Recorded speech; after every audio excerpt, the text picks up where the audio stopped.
Il est une violence qui se joue dans l'ambre des mots, dans le flou des attentes, dans cet espace trouble où l'on vous demande constamment de devenir autre chose sans jamais vous dire précisément quoi. Une violence qui ne laisse aucune trace visible. Je vous invite aujourd'hui à explorer l'un des mécanismes les plus déstabilisants de l'emprise psychologique, le sculpteur à l'ébauche invisible. Un personnage qui endosse tous les rôles. Il est l'arbitre couronné qui s'érige en roi du jeu et en même temps la règle absolue que vous êtes censé incarner. Celui qui prétend vous modeler, vous perfectionner, mais qui en réalité vous enferme dans un labyrinthe. Un labyrinthe où les murs se déplacent juste au moment où vous croyez trouver la sortie. Pourquoi les règles changent-elles sans cesse? Pourquoi le but reste-t-il à jamais insaisissable? Je suis Fatem Zahra Alami. Mon travail consiste à mettre des mots sur l'indicible, à éclairer l'ombre des mots qui n'ont pas été prononcés, mais qui ont creusé leur sillon. Ensemble, nous allons décrypter le langage silencieux de la manipulation. Ces règles mouvantes, ces attentes floues qui, telles des lames invisibles, sculptent en nous des blessures profondes. Ceci est une invitation à retrouver la force tranquille de votre propre voix et à sortir enfin du brouillard des exigences contradictoires. Plongeons donc dans le cœur de cet atelier aux règles fantômes. Je vais vous le dire clairement, cette absence de cadre n'est ni un hasard, ni une maladresse. C'est l'outil principal du sculpteur. Chaque expectation floue est un nouveau détour soigneusement tracé dans le labyrinthe. C'est cette architecture de l'incertitude que nous allons démonter point par point. Alors, commençons par la question fondamentale. Pourquoi? Pourquoi ce flou persistant? Quelle en est la motivation cachée? Pourquoi cette intention qui ne se dévoile jamais tout à fait? La réponse est à la fois simple et terriblement profonde. Ce n'est pas un échec de communication, c'est la stratégie de l'ambiguïté toxique pour vous manipuler. Imaginez un instant que le but ne soit pas de vous sculpter, mais de vous garder captif dans l'atelier. Le chef-d'œuvre, ce n'est pas de vous transformer, mais de vous occuper. Vous occuper à essayer de deviner, vous occuper à vous adapter, occuper à courir après une validation qui se dérobe. L'objectif du manipulateur n'est pas la clarté, mais le contrôle. Comment cela fonctionne-t-il? Par trois mécanismes intriqués. Premier mécanisme, le contrôle par le mouvement perpétuel. Une règle claire, c'est une ligne d'arrivée.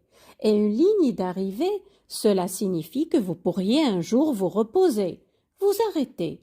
Et en vous arrêtant, vous reprendriez votre souffle et peut-être votre liberté de penser. Le manipulateur ne peut pas vous le permettre. Alors, il déplace les poteaux de but. C'est le goalpost moving. Dès que vous approchez de ce que vous croyez être la bonne façon d'être ou de faire, le manipulateur change les règles. Vous n'avez jamais de ligne d'arrivée. Vous êtes condamné à courir sans fin pour tenter de le satisfaire, les yeux fixés sur un horizon qui recule toujours. Votre énergie est canalisée, absorbée par cette quête impossible, et une énergie ainsi dirigée est une énergie qui ne se retourne pas contre le manipulateur, mais vers sa satisfaction pour venir nourrir son ego. Le deuxième mécanisme, c'est l'hypervigilance, ce piège doré. Quand les règles sont mouvantes, le seul moyen de survivre, ou du moins d'éviter le conflit, les reproches, les critiques, c'est de devenir un expert en anticipation. Vous entrez dans un état d'alerte constante, vous scrutez les humeurs, vous analysez les silences, vous passez vos journées à décrypter un code secret qui n'existe pas. Cette hypervigilance est un piège exquis, car elle vous rend extraordinairement attentif aux besoins de l'autre. Elle vous coupe de vos propres sensations, de votre fatigue, de votre intuition. Vous devenez le gardien de son confort émotionnel et vous en oubliez le vôtre. C'est un don de soi imposé, une vigilance qui se retourne contre le vigilant. Troisième mécanisme, le brouillard qui efface les traces. Le flou artistique est une stratégie parfaite pour éviter toute responsabilité. Comment en effet pouvez-vous contester une règle qui n'a jamais été énoncée? Vous voilà accusé d'avoir enfreint un code invisible, un règlement secret que vous étiez censé deviner, mais dont toute trace s'évapore dès que vous tentez de le montrer du doigt. Pire encore, comment pouvez-vous même parler d'une règle qui, hier, semblait exiger une chose, mais dont on vous affirme aujourd'hui qu'elle n'a jamais existé? Le manipulateur ne se contente pas de déplacer les poteaux et ni avoir jamais tracé de terrain de jeu. Il vous fait douter de la réalité du jeu lui-même. Vous vous retrouvez alors dans des conversations cauchemardesques où l'on vous rétorque sur un ton de consternation « Mais où vas-tu chercher tout ça? Je n'ai jamais dit une chose pareille. Tu interprètes tout, tu inventes des problèmes. Si tu étais vraiment loyal, tu ne me prêterais pas de si mauvaises intentions. » La faute toujours retombe sur vous, non plus sur votre incapacité à obéir, mais sur votre tendance à soi-disant inventer des règles qu'il avait pourtant imposées autrefois. Le bourreau s'efface et ne laisse derrière lui que le sentiment confus, mais écrasant que c'est vous le problème. Voilà le cœur de l'architecture, le contrôle par l'épuisement, la capture par l'attention, l'impunité par l'ambiguïté. Chaque expectation floue, chaque règle mouvante est un nouveau détour soigneusement ajouté dans le labyrinthe. Parce que le but ultime du manipulateur narcissique n'est pas de vous voir vous épanouir selon des critères définis. C'est de maintenir un contrôle total sur vous, parce qu'une attente claire et fixe vous donnerait un objectif à atteindre. Une fois cet objectif atteint, vous pourriez vous reposer, être assez bien et donc échapper partiellement à son emprise. Comprendre cette architecture mouvante des règles, c'est déjà commencer à en trouver la sortie du labyrinthe. Et que se passe-t-il en nous lorsque nous vivons dans cet atelier aux règles fantômes, lorsque nous évoluons dans ce labyrinthe aux détours imprévisibles?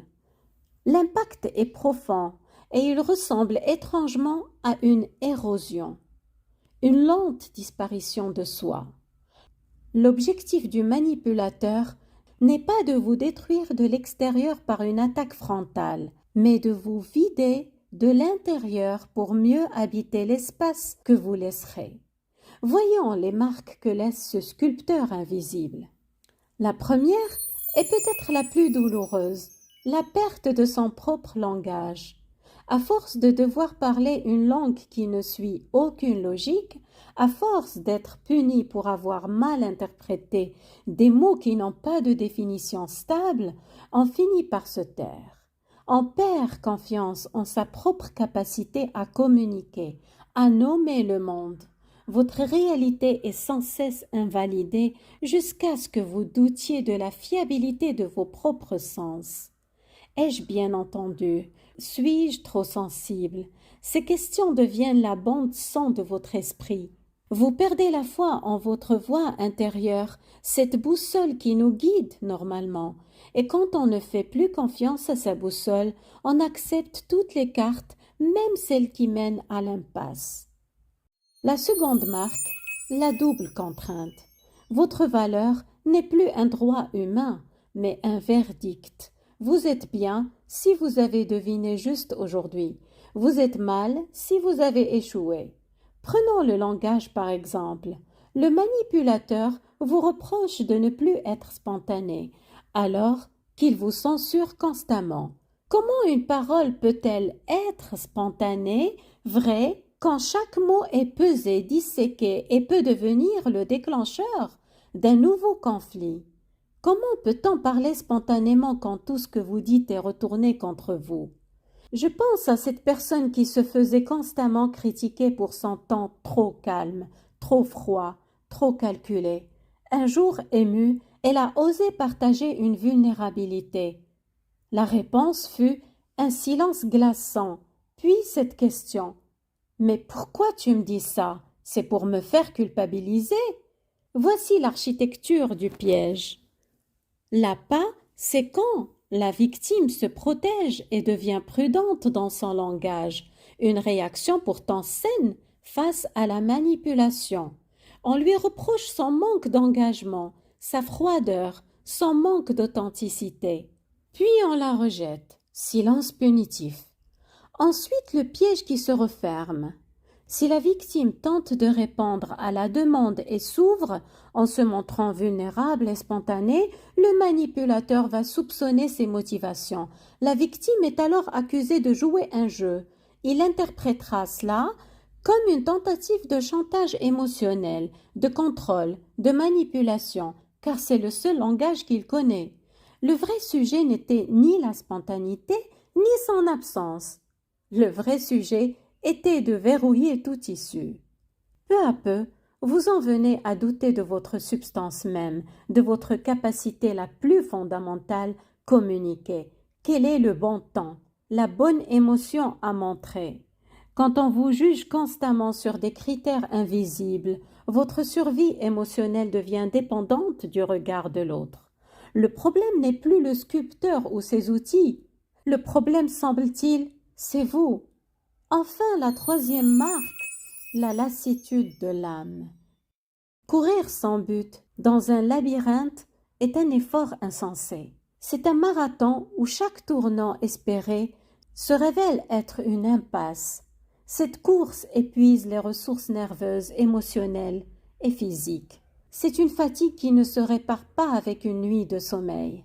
C'est une lassitude de l'âme.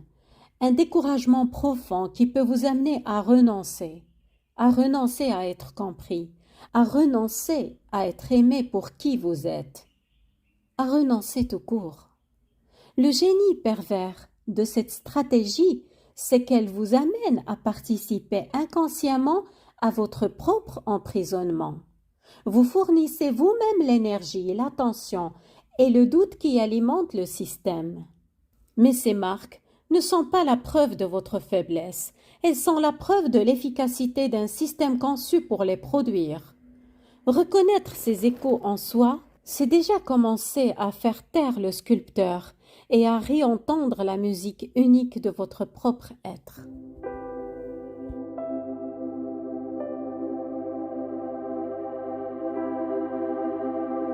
Alors, face à ce jeu où la seule règle est le manipulateur, que faire?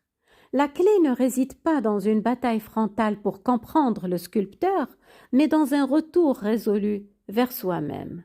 Cessez de participer à votre propre modelage. Cessez de chercher le plan. Et c'est la première étape la plus radicale. Arrêtez de vous demander qu'est-ce qu'il ou elle veut. Quelle est la bonne forme à prendre? Ces questions, aussi légitimes soient-elles, vous maintiennent dans son jeu. Le piège est justement de croire qu'un plan existe. En réalité, le seul plan est de vous garder dans la question « Où est le plan ?» Comprendre que cette absence de clarté est une tactique délibérée et non un défaut de communication est une étape cruciale pour sortir de l'emprise. Cela permet de réaliser que le problème ne vient pas de votre incapacité à comprendre, mais bien de la stratégie toxique de l'autre. Parce que sur l'échiquier des relations toxiques, l'arbitre n'est pas un simple juge, il est couronné. Il est le roi décrétant des règles mouvantes et incontestables. Face à lui, votre propre identité est réduite à une fonction, porter l'étendard de son pouvoir. You rule, c'est-à-dire tu commandes, dans une parodie de souveraineté. Cette image illustre l'essence même de l'emprise narcissique, la confiscation de votre libre arbitre par un monarque qui joue à un jeu dont les règles changent chaque jour et dont vous êtes le pion qui obéit. Ensuite, la deuxième étape pour sortir du jeu est de nommer le flou, puis de vous accorder le droit de poser des limites dessus. Quand une règle est floue, dites-le. Je ne comprends pas ce que tu attends de moi exactement. Peux-tu être plus clair? Quand une attente vous semble contradictoire, nommez-la. Hier, tu m'avais pourtant demandé le contraire. Maintenant, qu'est-ce que tu veux au juste? Vous n'avez pas à deviner. Vous avez le droit de demander de la clarté. Et si cette clarté vous est refusée, vous donnez déjà une information précieuse. Vous n'avez pas à jouer à un jeu dont les règles sont secrètes. Vous pouvez calmement dire « Je suis prêt à entendre tes attentes, mais pour cela, il faut que tu sois clair. Sans cela, je ne peux pas m'engager. » Cette phrase est un acte de souveraineté. Elle replace la charge de la clarté là où elle doit être, sur celui qui formule la demande. Elle peut déclencher la colère du manipulateur, car vous lui retirez son jouet préféré, l'ambiguïté. C'est pourquoi il est si crucial de ne pas s'engager dans ce travail sans soutien. Un thérapeute et des amis solides, des groupes de parole. Vous avez besoin de témoins de votre réalité pour ne plus douter d'elle. Et pour vous réancrer dans la réalité, écrivez dans un journal. Aujourd'hui, on m'a reproché X alors qu'hier on exigeait Y. Écrire, c'est reprendre le pouvoir de la narration. C'est constater, preuve à l'appui, que le labyrinthe mouvant existe bien. Cela vous ancre dans votre réalité et vous sort de la folie du « qui a dit quoi ». Enfin, la dernière étape est de vous reconnecter à vous-même. Au milieu de ce brouillard, il y a une partie de vous qui n'a jamais cessé de savoir. Cette petite voix qui chuchote « Ce n'est pas normal, ce n'est pas juste, je suis fatiguée ». C'est votre boussole intérieure. Elle est peut-être étouffée, mais elle est là. Commencez à lui redonner de l'attention, de la crédibilité. Fiez-vous à la sensation dans votre corps, à cette lourdeur dans la poitrine, à ce nœud dans l'estomac qui vous signale l'injustice. Ces sensations sont les premiers outils pour retrouver votre chemin. Sortir de son atelier, c'est reprendre silencieusement votre attention, votre énergie qui l'a détournée. C'est les retourner vers vous pour vous réécouter et enfin vous retrouver.